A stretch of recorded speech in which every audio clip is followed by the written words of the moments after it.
Hello, dear friends, members. Farmer Caleb and Lucas here with Doug. Whoop, whoop, whoop. There it is in the background. He does all the work. Yeah, that's right. So just wanting to give invite you along for the journey of what's happening here on the farm in a different endeavor.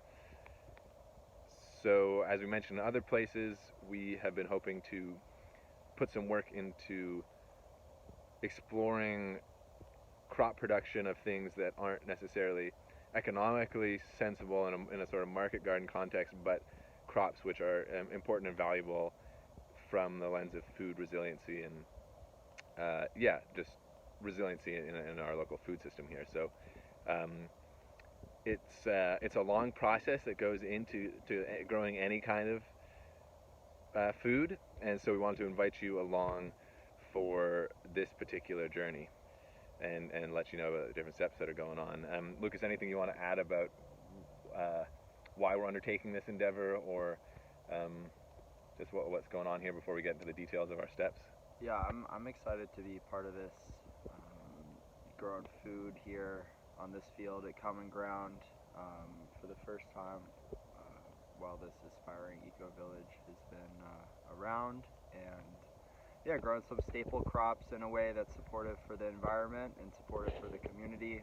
I want to eat a lot more food locally and supporting systems that create food justice globally. And I think this is a small step in that direction, and we'll learn a lot, and it'll be a lot of fun. Amen. Yeah, so here we are in the far field, as we like to call it. It's, I think, about a 10-acre field or so that is currently just in sort of grass, and we have started work on a half acre of that just behind us. You can maybe see there's a slightly different tone of color there.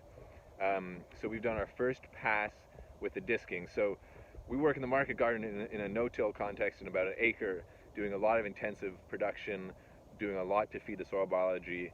As we're breaking new ground here, we're doing some more heavy-duty tillage to work back this soil, this sod, this grass, which has been growing here for a long period of time, and to try and break up a little bit of the compaction which is built up here, as happens in sort of old hay and old fields of production, both from not being just from having tractors driving over them to cut hay and grass without any sort of active sort of soil fertility tending and tending to the soil structure. So we have starting with compaction, so we work to break that up and work off our sod so that the space will be ready for our crops to plant in about a month to a month and a half from now. So we've done our first pass with our discs, and today